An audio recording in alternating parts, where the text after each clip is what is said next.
The Cleveland Browns locker room just completely imploded in the most public, most shocking way possible. And what's happening right now inside that building is going to force the NFL to step in and take control of a franchise that's spiraling into chaos so severe that players are openly questioning whether the season can even happen. Less than 24 hours after Wyatt Teller's emotional exit, a group of Browns players held their own unauthorized press conference where they didn't just criticize management, they declared a complete loss of confidence in ownership and coaching leadership, demanded that Jimmy Haslam sell the team immediately, and threatened to collectively refuse to participate in team activities until substantive changes are made. And the player leading this rebellion isn't some fringe backup making noise for attention. It's Myles Garrett, the two-time Defensive Player of the Year, the face of the franchise, standing alongside 6 other veteran leaders, including 3 Pro Bowlers, publicly stating that the Browns organization is so broken, so toxic, and so devoid of leadership that they can no longer in good conscience represent it without demanding accountability. The specific accusations these players are making about what's been happening behind closed doors, the meetings they've had with league officials without the team's knowledge, and the ultimatum they're giving Haslam that has a 72-hour deadline attached to it, this is the most dramatic player revolt in modern NFL history and is happening in real time. The player press conference happened at 4 p.m. on Friday, February 20, 2026, at a location that sources say was deliberately chosen to make a statement, the NFL Players Association offices in downtown Cleveland, rather than at the Browns facility or any neutral hotel location. The choice of venue was intentional and symbolic, making clear that this wasn't just angry players venting. This was organized labor action with union support. When reporters arrived, they found Myles Garrett seated at the center of a table, flanked by linebacker Jeremiah Owusu-Koramoah, cornerback Denzel Ward, running back Nick Chubb, who just returned from his injury recovery, offensive tackle Jedrick Wills, tight end David Njoku, who was still officially on another roster after being traded, but flew back to Cleveland specifically for this, and defensive tackle Dalvin Tomlinson. 7 players representing both offense and defense, all with significant tenure with the organization, all Pro Bowl caliber talents, all looking exhausted and angry in ways that made clear this wasn't performative frustration. This was real. Garrett spoke first, and his opening words immediately told everyone watching that this was going to be extraordinary. "We're here because we have no other choice," Garrett said, his voice steady but carrying an emotional weight that you could feel through the cameras. "For weeks, for months, for years in some cases, we've watched this organization make decisions that hurt players, that hurt the team, that hurt this city. We've stayed quiet. We've been professional. We've told ourselves that if we just focused on football and did our jobs, things would get better. But Wyatt Teller's exit yesterday was the breaking point, not because Wyatt leaving shocked us. We all knew he was being mistreated, but because of how it happened and what it exposed about how this organization operates. We can't stay silent anymore. We won't." Garrett then laid out what he described as a systemic pattern of leadership failures that went far beyond the Teller situation. He talked about how coaching staff changes every 2 years create instability that makes it impossible to develop consistent schemes or team identity. He talked about how ownership interferes in football decisions despite lacking football expertise, undermining coaches and general managers, and creating confusion about who's actually in charge. He talked about how the Deshaun Watson contract disaster consumed resources that could have been used to build a championship roster around the defensive core that's carried the team for years. And he talked about how the Ronnie Hickman attack and its aftermath revealed that the organization's security protocols and player safety measures were inadequate, and that warnings from players about potential vulnerabilities had been ignored. But the most devastating part of Garrett's statement came when he addressed Jimmy Haslam directly. "Mr. Haslam, you've owned this team for 14 years, Garrett said, looking directly at the camera. In those 14 years, we've had 7 head coaches. We've made the playoffs twice. We've won 1 playoff game. We've driven away multiple star players who went on to succeed elsewhere. And through all of it, the one constant has been you. The common denominator in all this failure is your ownership, and we're done pretending that anything will change as long as you're in charge. So we're asking you, publicly, to sell this team. Find someone who actually knows how to build a winning organization. Find someone who will stay out of the way and let football people make football decisions. Find someone who values players as human beings rather than assets to be exploited, because we can't do this anymore under your leadership. That direct call for Haslam to sell the team, delivered by the franchise's best player on live television with union backing and 6 other leaders sitting beside him in support, was unprecedented in modern NFL history. Players complain about ownership privately all the time. They express frustration in carefully worded statements occasionally, but they don't sit together publicly and demand that an owner sell the team. This was something else entirely, and everyone watching knew it. Denzel Ward spoke next and focused specifically on the Wyatt Teller situation and what it revealed about the organization's values.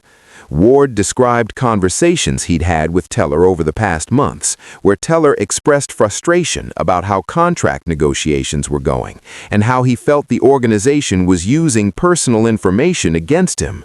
Ward said he and other players tried to encourage Teller to be patient, to trust that things would work out, but that in retrospect they were wrong to give that advice because the organization wasn't operating in good faith.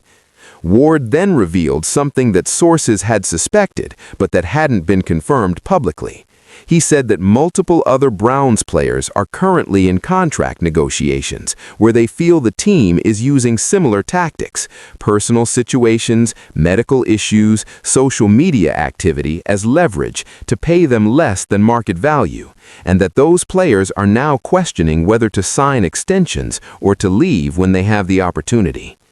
Jubb's voice broke slightly when he talked about how much he's given to Cleveland and how painful it is to realize that none of that matters to the people running the organization.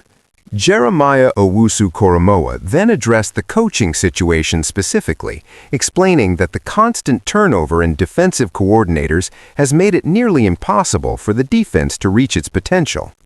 He talked about learning Jim Schwartz's system, then Schwartz resigning, then learning a new system under Mike Rutenberg, who's just been hired, and how exhausting and counterproductive it is to constantly restart rather than building on continuity.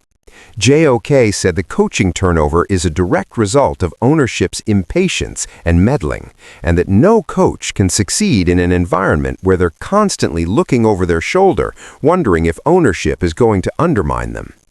Jedrick Wills focused on the offensive line situation and how trading away Wyatt Teller for salary cap reasons when the team desperately needs offensive line talent shows backwards priorities.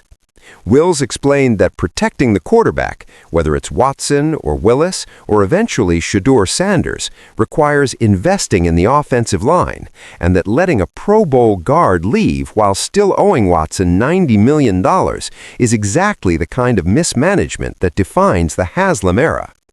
Wills said offensive linemen talk to each other across the league, and that Cleveland's reputation among linemen is terrible because of how the organization treats players and manages the roster, which makes it harder to attract quality offensive line talent in free agency. David Njoku, who'd been traded away just weeks earlier in the blockbuster deal with the Raiders, flew back specifically to participate in this press conference, and his presence carried special weight because he'd already escaped Cleveland and had no obligation to involve himself in Brown's drama. But Njoku explained that he felt compelled to support his former teammates because what he experienced in Cleveland, the lack of organizational stability, the owner meddling, the constant uncertainty, is something he doesn't want other players to have to endure.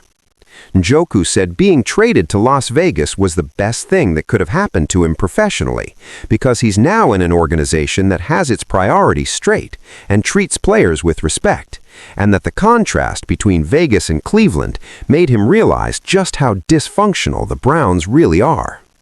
After each player had spoken, Garrett took back over and delivered the ultimatum that's now consuming NFL news coverage. "We're giving ownership 72 hours to respond to what we've said here today," Garrett stated. "We want to hear a concrete plan for how leadership is going to change. We want to hear commitments about player treatment and contract negotiations. We want to hear about organizational changes that address the systemic problems we've outlined. And if we don't hear those things, if we get more corporate speak and empty promises, then we're prepared to take further action." When a reporter asked what further action meant, Garrett didn't elaborate specifically, but said, "We have options, and we've been consulting with the Players Association about what those options are." That vague but ominous reference to further action immediately sparked speculation about whether players might refuse to participate in off-season programs, might hold out of training camp, or in extreme scenarios, might collectively refuse to play until ownership changes are made. The legal and practical complications of any of those actions are immense, but the fact that players are even discussing them shows how serious this situation has become. The reaction to the player press conference has been overwhelming and almost entirely supportive of the players. Within minutes, the hashtag #PlayersOverOwners was trending nationally. Within an hour, former NFL players, including several Hall of Famers, posted messages supporting Garrett and the Browns players and calling on the league to intervene. By evening, the NFL League office issued a statement saying they're aware of the players' concerns and will be meeting with NFLPA representatives and Browns ownership to discuss the situation. And by the next morning, multiple credible NFL insiders were reporting that league officials had already had preliminary conversations with other potential ownership groups about whether there would be interest in purchasing the Browns if Haslam could be persuaded or forced to sell. Inside the Browns organization, according to sources, the reaction has been a combination of shock, anger, and something approaching acceptance that the situation has become untenable. Jimmy Haslam, according to sources, watched the press conference live and was reportedly furious, ranting about players being ungrateful and disloyal and threatening to trade or cut anyone involved in the press conference. But Haslam's advisors, according to sources, immediately told him that threatening players would make everything worse and could trigger the kind of collective action that the players were hinting at. Andrew Berry, according to sources, is exhausted and demoralized, feeling caught between ownership that won't listen to his advice and players who are questioning whether anyone in leadership can be trusted. Todd Monken, according to sources, actually supports what the players did, viewing it as a justified response to organizational dysfunction, but he's in an impossible position because publicly agreeing with players who just demanded his boss sell the team would likely get him fired. The 72-hour deadline the players set expires on Monday morning, and as of now, nobody knows what's going to happen when it does. Will Haslam respond substantively and try to address the players' concerns? Will he dig in and refuse to be dictated to by employees? Will the league step in and force some kind of mediation or intervention? Will the players actually take further action if they don't get the response they want? The uncertainty is creating a crisis atmosphere around the Browns that's unprecedented, and the entire NFL is watching to see how this plays out because the implications go far beyond Cleveland. This is about whether players have enough collective power to force ownership changes when they believe leadership has failed. This is about whether the league will protect owners, even when those owners are clearly destroying their franchises. And this is about whether the Browns can survive as a functional organization, or whether they've finally reached a breaking point from which there's no recovery.